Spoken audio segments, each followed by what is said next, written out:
자, 내 마음 찾기 제 12주차 강의 시작하겠습니다. 이제 12주부터는요, 마음 쓰기라는 주제로 알아볼 건데요. 마음 쓰기 첫 번째 시간으로 키우기를 이번 주에 알아볼 겁니다. 그래서 1교시는 왜 사는가 하는 주제로, 2교시에는 이제 뚜렷한 목적, 올바른 행동, 그리고 3교시에 안정된 기분, 현명한 생각, 이런 제목으로 알아볼 건데요. 지금 설명은 안 드리고요. 그냥 궁금한 채로 넘어가죠. 우선 내가 지금 어떻게 살고 있는가 하는 거를 한번 돌아보는 것. 그러니까 막 뭔가 이것저것 늘 할 일이 있고 바쁘게 달려왔던 그런 인생, 마구 달리는 그런 마음을 쉬고 일단 멈추고 한번 여유롭게 삶을 바라보는 그런 시야를 가져보는 거죠. 그래서 멈추고 돌아보기, 이게 1교시의 주제가 되겠습니다. 자, 먼저 지난주 알아봤던 것, 공부했던 것들을 좀 살펴볼게요. 지난주에 이제 마음 나누기에 맞추기, 드러내기를 공부했는데요. 맞추는 거는 상대 이야기를 듣고 그냥 내 얘기를 하는 것이 아니라 이것이 같든지 다르든지 하는 것들을 가지고서 이제 공감대를 만들어가면서 얘기하는 거, 이게 이제 맞추기라고 했죠. 대화는 쌍방통행이기 때문에 그렇습니다. 일방적으로 서로 막 하는 게 아니죠. 다음에 이제 드러내기, 내 속에 있는 이야기를 이제 내 속내를 전달하는 거죠. 그러니까 경청이 듣는 거라고 한다면 이제 나 알리기는 내 속의 얘기를 하는 겁니다. 이때 상황과 감정, 그리고 이 감정이 일어난 그 배경, 이것을 잘 갖춰서 말하는 게 이제 온전하게 잘 얘기하는 거고요.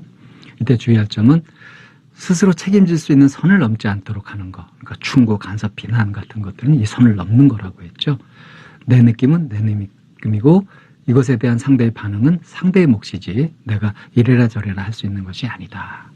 이건 어른과 아이 사이에서도 부모와 자식 사이에서도 마찬가지다. 이런 것들을 잘 알아야 우리 사회에 이제 갑질 문화 같은 것도 없어질 거예요. 다음에 이제 마음을 여는 대화법이라는 주제로 이제 상담식 대화, 특히 질문, 경청, 반영이라고 하는 요것을 이제 설명을 해드렸죠. 마음을 열지 못하는 사람한테 먼저 다가가서 마음을 두드리는 방법. 그래서 그렇게 상대가 얘기하게 되는 이것을 내가 그냥 대충 듣는 것이 아니라 잘 듣고 이제 느껴지는 대로 비춰주는, 거울처럼, 이 거울로 비추면은 이제 뭔가 고칠 수 있잖아요. 뭐 묻었으면 떼어내고 하는 것들을 할 수 있도록 그렇게 내가 거울 같은 역할을 해주는 그런 요령에 대해서 배워봤습니다. 이런 걸 통해서 이제 마음을 깊이 나눌 수 있게 된다고 했죠. 그러니까 마음을 찾아서 그걸 알고 그리고 다루고, 그래서 이제 자기 개인 내면이 이제 정리가 되면서 상대방과 나누면서 이제 그걸 넓혀가고, 근데 이렇게 해가면서 내가 내 인생이 어디로 가는지 어떤 지향점이나 명확한 가치관 같은 것을 가지고서 내 마음을 기본적으로 어떻게 쓰는 것이 좋을지, 이런 게 중요하지 않겠습니까? 그래서 이제 이번 주부터 마음 쓰기라는 주제를 가지고 이제 이야기를 해볼 겁니다. 자, 지금 내 삶은 어디로 가고 있을까요? 지금 어디로 가고 있습니까? 그만 보면 사람들이 보통 자기 나름대로 나름 바쁜 삶을 살고 있는 것 같아요. 그러니까 제 코가 석자다 이런 얘기 하죠. 그래서 남 신경 쓸 일 여유가 없다, 틈이 없다 뭐 이러는데, 늘 무엇인가 해야 할 것만 같아서 잠시도 느긋하게 삶을 즐기기 어렵죠. 아무것도 안 하고 있으면 참 뭔가 초조해지고 그러지 않습니까? 근데 그렇게 바쁘게 살고 있는데 도대체 어디를 향해서 그렇게 바쁘게 가고 있을까요? 정신없이 바쁘게 막 가고 있는 곳이 어딘지 사람마다 다 다른 것 같은데 결국 다 공통점은 있어요. 그게 어딥니까? 죽음으로 가죠. 무덤으로 가잖아요. 그러니까 삶이 쭉 가가지고 결국은 죽는데 죽음이 지향점일까요? 그건 아니죠. 어쩔 수 없이 맞이해야 되는, 숙명적으로 맞이해야 되는 것인데 결국 삶은 죽음 직전까지 그것이 내 삶 아니겠어요? 근데 내가 과연 지금 내 삶을 살피면서 원하는 대로 가고 있는지, 다시 말해서 지금 내가 살고 있는 이 삶이 마음에 드는지 얼마나 살펴보셨습니까? 가만 막 정신없이 달리다가 가만 멈추고 가만 차분히 돌아보면 아주 오랜 시간 동안 내 습관대로, 되풀이 되어서 익숙해진 그런 습관대로, 또는 내가 갖고 있는 생각대로 뭔가 열심히 한다고 막 그렇게 하고 있는 이 모습이 마음에 듭니까? 누가 이렇게 살게 했을까요? 그리고 만약에 지금 자신의 삶이 마음에 들지 않는다면 뭘 바꿔야 되겠습니까? 이런 것들 한번 생각해 볼 만하죠. 자, 결국 이런 것도 왜 생각합니까?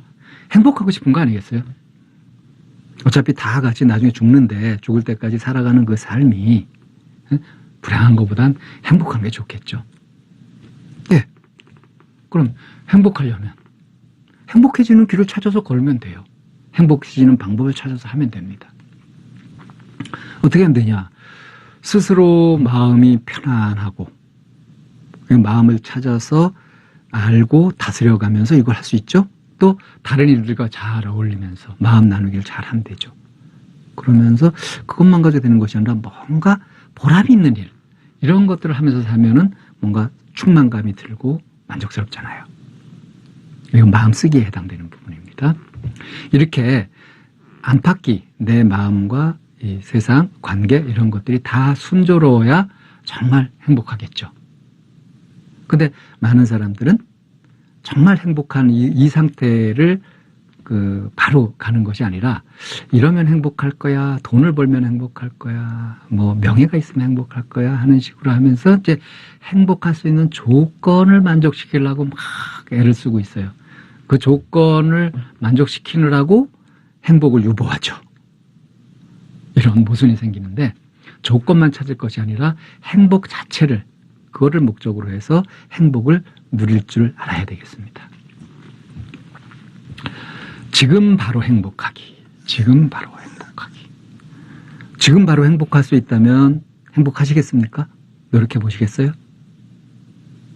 아니 이렇게 대답하는 사람은 좀 이상하죠. 4차원인가요? 독특한가요? 아니면 무엇인가 정신이 팔려 있든가 해서 지금 바로 행복해지는 이거를 마다할 이유가 어디 있습니까? 그죠? 지금 여기 이 마음 하면서 잘 이렇게 하트로 사랑으로 가득 차 있죠. 행복한 거예요. 지금 이 순간은 삶에서 오직 단 한 번밖에 없는 시간이다. 딱 한 번밖에 없는 거다. 세상에서 하나밖에 없는 거다. 얼마나 귀해요. 그죠? 지금 이 순간 내가 느끼는 이 삶, 이것은 내가 아마 80년을 살아도 80년 인생에서 딱 한 번 있는 거죠. 그러니까 매 순간순간이 소중하다는 겁니다. 자, 한번 봅시다. 이 많은 사람이, 이 세상을 사는 많은 사람이 행복하고자 해요. 행복을 찾아요. 근데 사람들은 이제 인터뷰 해보면 정작 나 정말 행복합니다. 행복하게 살고 있어요 하는 사람은 그닥 많지 않아요. 이렇게 지하철 같은 데서 이렇게 사람들 얼굴을 이렇게 한번 보세요. 어떤지. 이렇게 행복에 겨워서 막 그런 얼굴로 있는 사람이 얼마나 되는지. 멍하게 있든지 찌푸리고 있든지 뭔가 정신없이 막 쫓기고 있든지 하는 이제 그런 모습들을 주로 볼 수 있습니다. 그러니까 다 행복하고자 하는데 정작 행복을 느끼면서 행복 속에서 사는 사람은 그렇게 많지 않습니다. 왜 그러냐 하고 제가 이거 관심 가지고 수십 년간 봤어요. 연구해 봤어요. 그랬더니 너무 단순하게도 행복하려고 하면서 불행으로 가는 길을 걸어요. 그러니까 불행하지. 행복을 잘못 알고 있는 거예요. 행복은 이런 걸 거치고 저런 걸 거치고 이래가지고 얻어낼 수 있는 최후의 결과가 아닙니다. 머나먼 어떤 곳에, 여기가 아닌 다른 곳에, 거기에 행복이 있어서 그걸 찾아가야 되는 것이 아니에요. 행복은 항상 바로 지금 여기에 있다는 겁니다. 영어로 here and now. 지금 여기.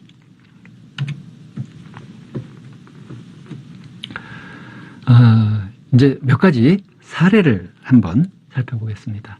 왜 내 인생을 멈추고 한번 돌아봐야 되는지, 왜 사는가, 내가 지금 왜 살고 있는, 어떻게 살고 있는가 하는 걸 돌아보는 거예요. 몇 가지 이제 사례를 얘기해 볼 건데요. 이게 제가 이제 옛날에 그 한 대학에서 상담할 때 했던 상담이었습니다. 그러니까 대학을 졸업하고 10년째 한 대학에서 이제 사무직으로 일하는 그때 33세 여성이었었고요.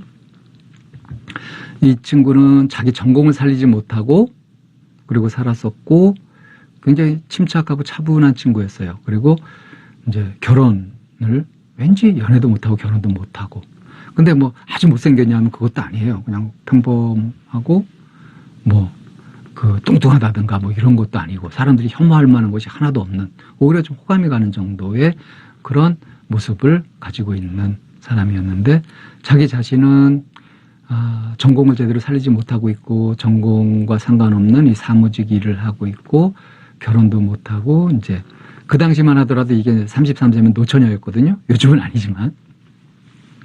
근데 어떤 일이 있었냐, 그래도 그럭저럭 이제 살고 있었는데 어느 날 이제 우연히 시내에서 그 대학 때 단짝 친구, 베프, 제일 친한 친구를 만났어요.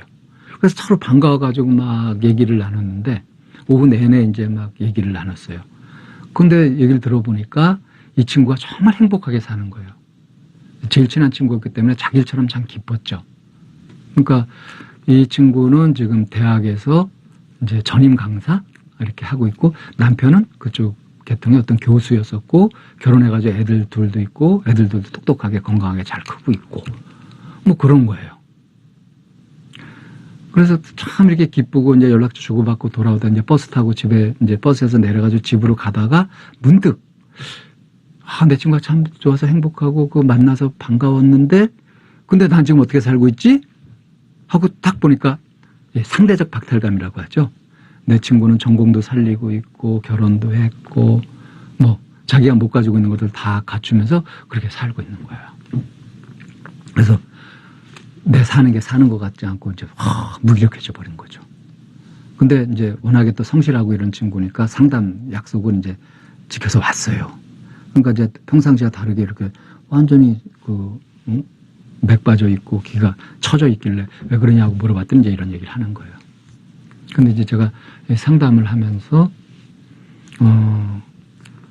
그 좀 전까지 그 반가운 친구를 만나서 친구의 행복을 같이 기뻐하던 마음과 순간 난 이게 뭐야 하면서 팍 바락으로 나락으로 다 꺼져버린 그 마음 변화 사이에 뭐가 있었느냐, 이거 찾게 했거든요. 그래서 이제 그렇게 보니까 뭐였느냐, 상대를 자신처럼 생각할 때는 상대와 내가 공동운명체면서 마음이 넓어져서 공감이 되고 있었어요. 이게 이제 친구의 행복이 나의 행복이었던 거죠. 근데 딱 집에 돌아오면서 혼자 떨어져가지고 상대와 나를 딱 떼어놓고서 서로 견주는 순간 상대적 박탈감, 마음이 좁아져서 견주거나 다투게 된다. 그러니까 친구의 행복을 시기 질투하는 꼴이 되어버리는 거죠. 그러니까 뭐 다른 변화가 있었던 게 아니에요.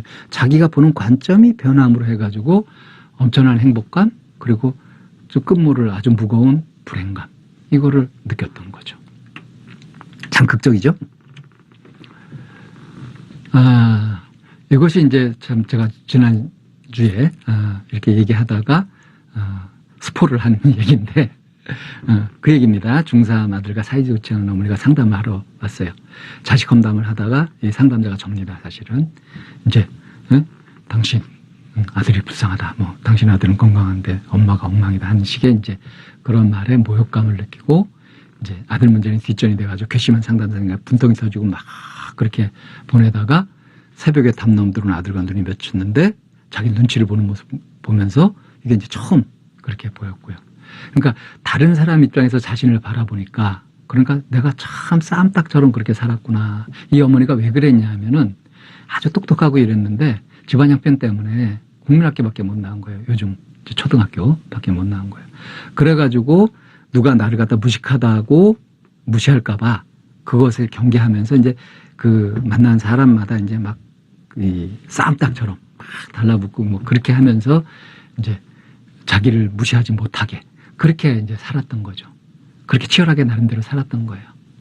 그러다가 이제 아주 그 순한 그런 마음 넓은 남편과 만나가지고 잘 살면서 이제 아들이 또 남편을 닮고 뭐 그러면서 이제 이렇게 됐던 건데, 왜 이렇게 어떤 피해의식 같은 걸 가지고서 남한테 피해를 안 되려고 경계하면서 막 싸우면서 살게 되다 보면 자기 주어진 것에 만족을 하면서 고마움을 느끼면서 이렇게 살기보다는 자꾸 못 가진 것에 눈을 돌리기 쉽죠.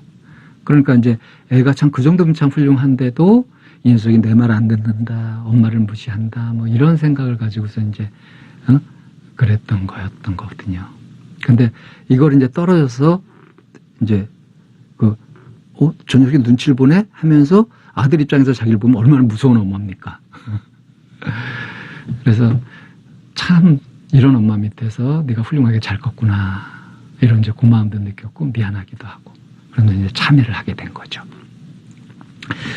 한 생각 돌려서 자신을 객관적으로 보게 되면 자신이 그 전에 이제 그 어떤 욕구나 어떤 두려움 때문에 막 경계하면서 그렇게 살았던 어떤 생각에 사로잡혀서 살던 그때 알던 자신과 아주 다른 자신을 새삼 보게 됩니다. 이 어머니가 그랬던 것처럼요.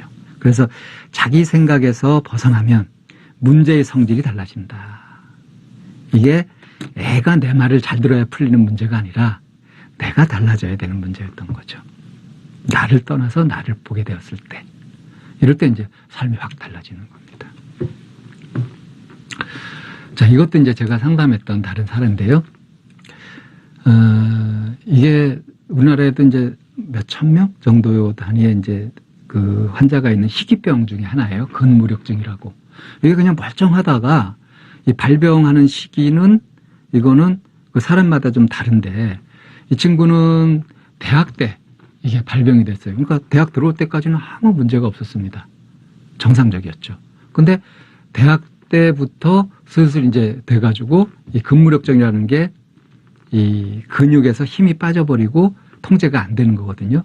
그래서 건강이 점점 나빠지니까 이제 다리에 힘도 빠지고 해서 목발 짚다가 이 목발을 짚을 이제 팔 힘도 없어지고 하면서 이제 점점 이게 펼쳐지니까 확산이 되니까, 그러니까 전동 휠체어를 타고서 이제 이렇게 요거 가지고 이제 조절하면서 이렇게 다닌 거죠. 그래서 이제 이 나를 만날 때 이제 대학원생이었었거든요. 그리고 이제 집은 가난해가지고 뭐 근본적인 치료를 받을 수도 없고, 이게 아직 원인도 잘 규명이 안 된 거라서 치료약도 없었고 이런 상황이었었거든요.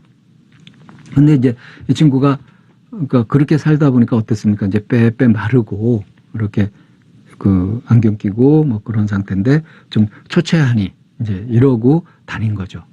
근데 어느 날 어떤 일이 있었냐면, 아침에 이제 뭐 밤새 뭐 이제 공부를 했던 거 해가지고 좀 뻘개진 눈으로 이렇게 이제 나와가지고 길에서 그 이제 버스 정류장 어디였는데 이제 이 길을 물으려고 딱 해서 어떤 여자를 툭툭 쳤어요.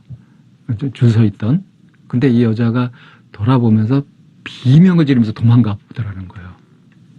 그래서 자기는 그냥 길 물어보려고 툭 쳤는데 확 그러는 거 보고서 깜짝 놀랐죠. 그러면서 이제 화가 나는 거예요. 내가 뭘 했다고 나를 갖다 괴물 취급하면서 저렇게 도망가 버리냐 하면서 이제 자기 신세가 너무 처량하고 이제 참담한 그런 느낌이 들었죠.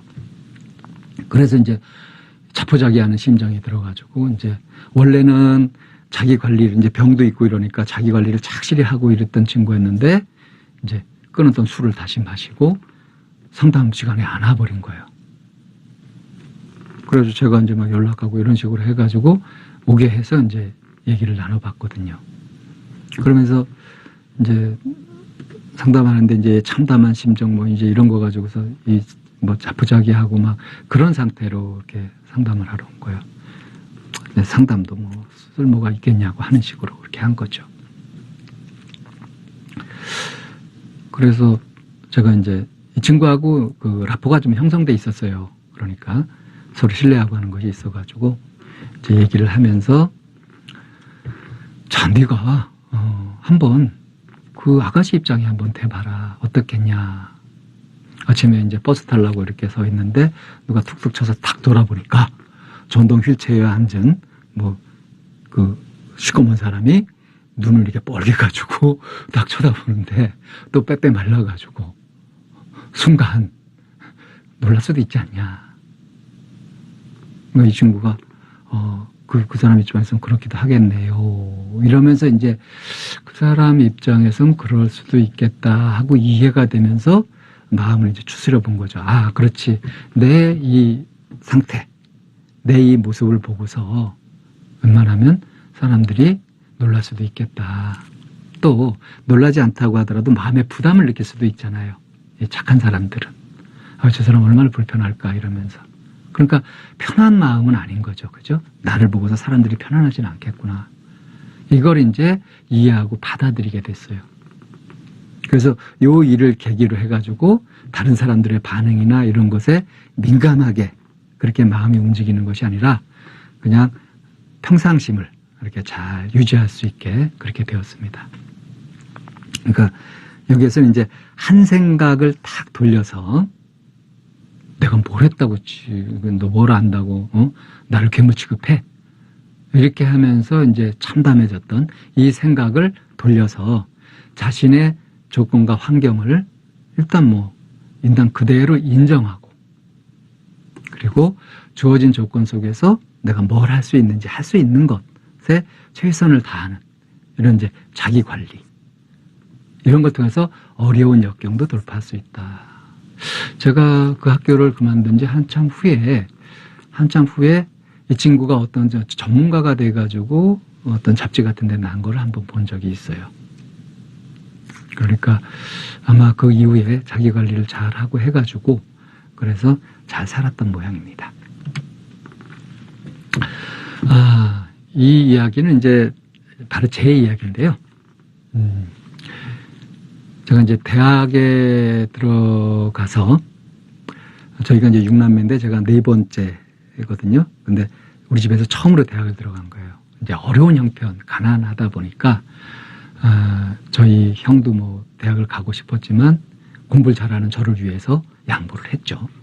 그것도 이제 큰 형이 작은 형을 설득하고 이렇게 해가지고 작은 형은 이제 저한테 그 억가심 정도 갖고 있고 그랬었는데 어쨌든 그것보다는 어쨌든 이제 대학에 들어갔을 때 그러니까 일가 친척들이 다 이제 기대를 했어요.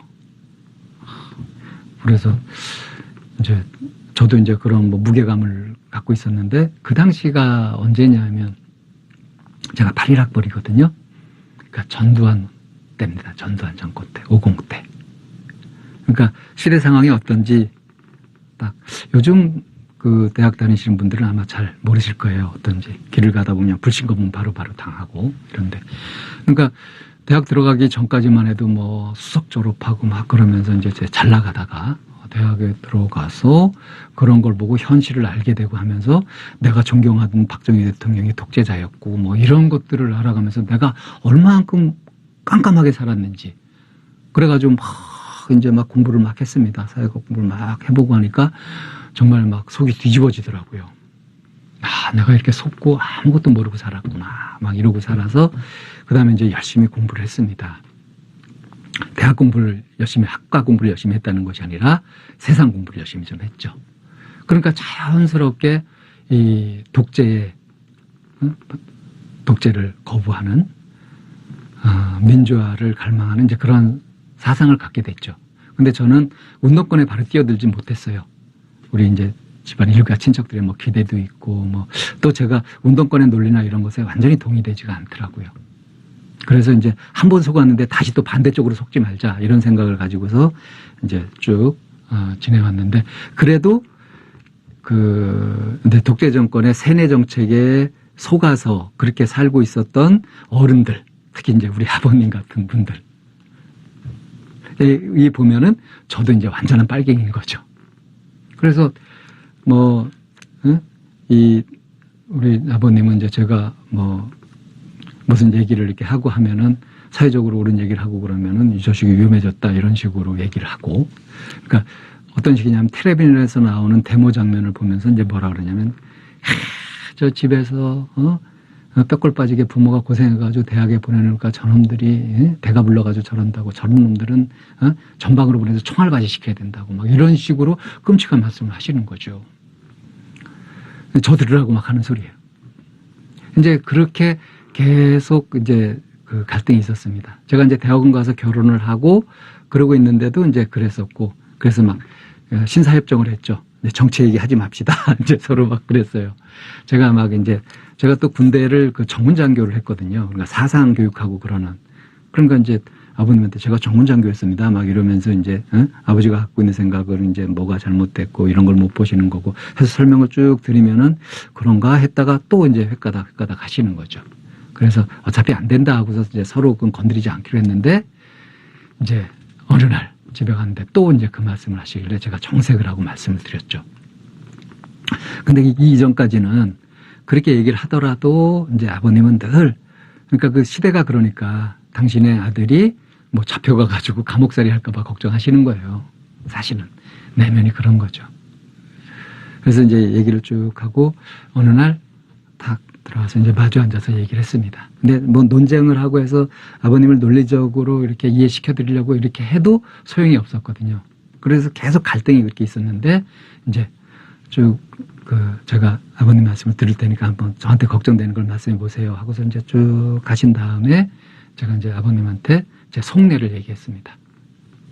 다른 이제 복잡한 말씀을 드린 게 아니라 이 세상이 뭐 빨갱이 세상이 되든 뭐가 되든 세상이 다 바뀌고 막 그러더라도 어차피 저한테는 한 분밖에 안 계신 아버님이고 아버님한테는 참 소중한 사랑스러운 자식이라는 점은 이 혈연 이것은 변하지 않는 것 같습니다. 저한테는 이게 제일 소중합니다. 이렇게 말씀을 드렸죠. 그러니까 아버님이 평상시에 아들이 하던 얘기하고 전혀 다른 이런 얘기를 듣고서 뭔가 이렇게 느끼시는 것 같았고 그 다음부터는 진짜로 그런 말씀을 안 하셨어요. 그러니까 어차피 견해 경험이 다르고 속 깊이 갖고 있는 생각이 다르고 아버님은 이미 환갑도 훨씬 넘으신 분이 어떻게 바뀌겠어요. 그래서 그 속내를 이렇게 느끼고 헤아리면서 그러면서 이제 내가 이렇게 느낍니다. 아버님이 저를 사랑하셔서 그런다는 걸 알고 있습니다. 이렇게 이제 근본적인 말씀을 딱 드리면서 이제 표면적인 갈등이 확 녹을 수 있었던 거죠.